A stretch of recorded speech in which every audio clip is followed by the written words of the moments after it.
خلاف کوئی بات کرے گا تو 2 سال جیل دی جائے گی. مجھے یہ سمجھ نہیں آتی کہ اور ملکوں کی بھی فوج ہے، وہاں تو اس طرح کے قانون نہیں پاس ہوتے، نہ کوئی فوج کے خلاف بات کرتا ہے. ہمارے ملک میں کیوں یہ سب کچھ بن رہا ہے؟ دیکھیں نا، پاکستان کے خلاف بات کریں، بے شک پاکستان توڑ دیں. پاکستان کے بنانے والے جو لوگ تھے، جنہوں نے اصل تو وہ لوگ تھے نا جنہوں نے پاکستان بنایا تھا، ان کو تو کوئی نام نہیں لیتا. کبھی آپ دیکھیں گے کبھی ان کا نام ہی نہیں آتا اخباروں میں یا ٹیلی ویژن کے اوپر، یا ان کی کارکردگیاں یا ان کی قربانیاں.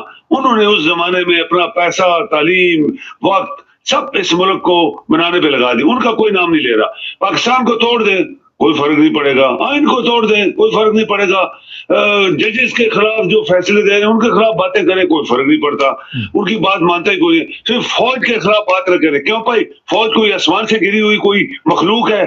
فوج پاکستان نے بنائی ہے. یہ پاکستان ہے جس نے فوج بنائی ہے. پاکستان نے پیسہ دیا ہے، نوکر بنایا ہے ان کو. وہ پاکستان کے سرونٹس ہیں، وہ پاکستان کے مالک نہیں ہیں. ایک چیف آف آرمی صاحب جو ہوتا ہے وہ فوج کا مالک نہیں ہوتا. وہ فوج کے اوپر 3 سال کے لیے اس کو چلانے کے لیے وہ ایک پاکستان کا ملازم ہے، نوکر ہے منسٹری ڈیفنس کا. تو جب یہ سب چیزیں مبارک صاحب آپ اس کو نہیں کریں گے، ریگولیٹ نہیں کریں گے آئین کو، رول آف لا کو، تو یہ سب چیزیں پیدا ہو رہی ہیں. جو بندہ چیف آف آرمی صاحب بنتا ہے وہ سمجھتا ہے میرا فوج بھی میری، ملک بھی میرا، ادارے بھی میرے، پاکستان کا پیسہ بھی میرا، پاکستان پورا اس کی زمینیں بھی میری. نو، دنیا میں نہیں ہے، ایسا ہوتا ہی نہیں ہے. لوگ چیف آف آرمی اسٹاف کو منسٹر ڈیفنس ملنے نہیں دیتا، ٹائم نہیں ہوتا. وہ تھرو پراپر چینل آتے ہیں. یہاں روز وزیر اعظم کے پاس کھڑا ہوتا تھا باجوہ اور باقی چیف آف آرمی اسٹاف، سیدھا پرائم منسٹر صدر کے پاس کھڑے ہوتے ہیں. جب وہ کوئی آرڈر دیتا ہے اس کو مانتا کوئی نہیں ہے.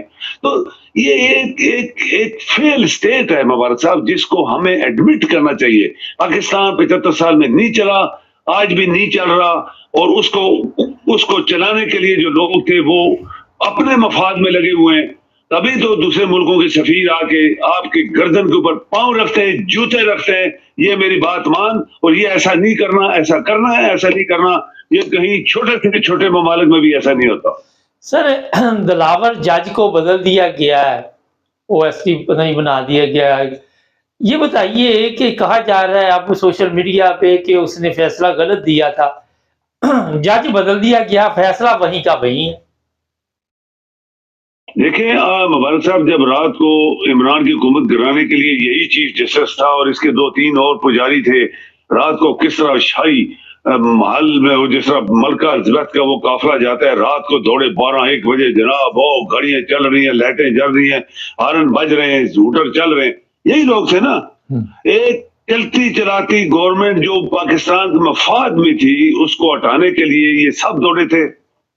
اب جب ایک معمولی سا جج جس کو سیکشن افسر کہتے ہیں گورنمنٹ کے اداروں کے رینک کے برابر، تو وہ ایک مانے جانے یعنی ایکس وزیر اعظم کو چھوڑے بہت بڑی پارٹی کا سربراہ اور پورا پاکستان اس کے ساتھ، اس کو سزا دینے کے لیے آرام خور آدمی تھا یہ. اور آرام خور جو لندن میں بیٹھے ہوئے ہیں، آرام خور جنہوں نے پاکستان کو کھا دیا ہے، انہوں نے اس کو پیسے دیے اور اپنا بدلہ اتروانے کے لیے اس سے ڈسیژن کروایا. اگر آپ کے جج زندہ ہوتے، یہ قوم زندہ ہوتی، زندہ و پائندہ ہوتی، تو پھر جج رات کو جاتا، اسی وقت ودن منٹس اس کے ڈسیژن کو کینسل کرتا. یہ ہو نہیں سکتا. تم کیسے اتنا بڑا ڈسیژن دے سکتے ہو؟ نہ تو ان کے وکیلوں کو ملنے دیا گیا، نہ ان کے وٹنسز پروڈیوس کرنے دیے گئے، نہ انتظار کیا گیا. پکڑو جیل میں گھسیٹو اور لے جاؤ اس کو وہاں پہ جہاں اس کو نہ پانی مل رہا ہے، نہ کھانا مل رہا ہے، نہ اس کو بیڈ ملا ہوا ہے، نہ اس کو عزت ملی ہوئی ہے. اتنا بڑا آدمی اس کو گھسیٹ کے وہاں پہ لے گئے اور اس کو ذلیل تر کر رہے ہیں. ہماری قوم کے سامنے جو قوم کہتی ہے ہم زندہ ہیں، پائندہ ہیں، یہ سب نعرے جو جیلی لکھنے والے اور ڈھول مارنے والے اور اس کے بعد پھر لوگوں کو بیوقوف بنانے والے، جبکہ پاکستان چل نہیں رہا ہے. پاکستان تو چل نہیں رہا، لوگوں کے نعروں کے اوپر لوگ ناچ رہے ہیں اور جھنڈے اٹھا کے سڑکوں کو پھر رہے ہیں. یہ نہایت ہی نالائق ترین اور نہایت ہی بیوقوف ترین قوم جو دنیا میں ہوتی وہ بھی نہیں کرتی ایسے. مبارک صاحب سر یہ بتائیے، زندہ بہادر قوم ہے، یہ بل آئی ہے بجلی کی، اب تو پتہ چلا ہے قوم کو کہ سانس آ رہی ہے لیکن دم گھٹ رہا ہے. ٹھیک ہے، اس قوم کا علاج ہے. دیکھیں نا، جب آپ کو پتہ ہے کہ ہماری گردنوں کے اوپر ہاتھ ہے، ہم بھوکے ننگے ہو گئے ہیں، ہمارا پیسہ لوگ کھا رہے ہیں۔ وہ آپ کو پتہ ہے کہ وہ لندن میں جو مداری ادھر سے گیا ہوا ہے، وہ آج کہہ رہا تھا جی کو نواز شریف سپٹمبر اکتوبر میں بھی آئے گا، تو یقین کریں اس کے منہ کے اوپر اتنی بڑی لعنت تھی، میں دیکھ رہا تھا، ڈر اس کو پڑ رہا تھا کہ وہ مداری لعنتی شخص کس طرح مکاری سے بات کر رہا تھا۔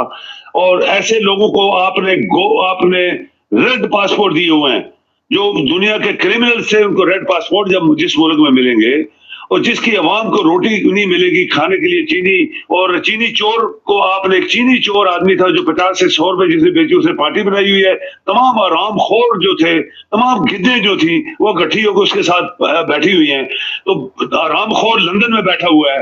اس کے بعد زرداری جو آج تک پیسہ کھاتا رہے پاکستان کا، اور دبئی میں اور لندن میں، پیرس میں، امریکہ میں اس کی بلڈنگیں بنی ہوئی ہیں، تو آپ نہیں پکڑیں گے عمران اپنے مبارک صاحب، تو آپ کی قوم کا یہ اشر ہوگا۔ یہ ان کا حق ہے کہ اس قوم کے ساتھ ایسا ہی ٹریٹمنٹ ہونا چاہیے۔ جب آپ سو جائیں گے فیم کھا کے اور دیکھیں گے ہمارے ساتھ ہو کیا رہا ہے، دنیا کی قومیں جاگتی ہیں، آپ کو پتہ لگ جائے یہاں یورپ میں کہ یہ بندہ چور ہے، اس کے بعد لوگ سڑکوں پہ آتے ہیں کہ ریزائن کر، اور اس کو ریسٹ کرو، اس کو جیل میں بھیجو، اور اسی وقت ہو جاتا ہے، منٹوں میں ہوتے ہیں کام۔ یہ پاکستان اتنا بڑا ملک، اتنے بڑے ریسورسز، اور بھوکا ننگا، ہمارے ساتھ آزاد ہونے والا انڈیا اسی ٹائم پہ چاند پہ بیٹھا ہوا ہے، ہمارے سے 2 سال بعد آزاد ہونے والا چائنا دنیا کی سپر طاقت بن گیا ہے، ہم سے جان چھڑانے والے بنگالی آج عزت سے لوگ وہاں پہ رہ رہے ہیں، جبکہ افغانستان کے بارے میں لوگ بار بار ذکر کر رہے ہیں کہ افغانستان از بیٹر رن دین پاکستان۔ تو آپ پھر اپنے ملک کے بارے میں سوچ لیں، یہ ملک جو ہے یہ کیا چیز ہے، کس ملک کے رہنے والے لوگ کون ہیں؟ جی بہت شکریہ سر آپ کا جی تھینک یو جی۔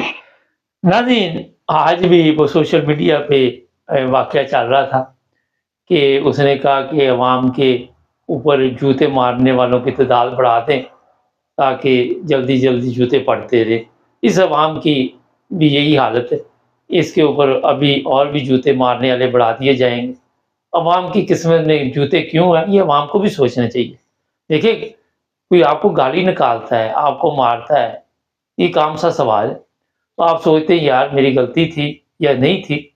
یہاں عوام کو یہ پتہ ہی نہیں کہ ہمارے ساتھ ہو کیا رہا ہے، کیوں ہو رہا ہے، تو جوتے ہی پڑیں گے۔ ہمارے چینل کو سبسکرائب کریں۔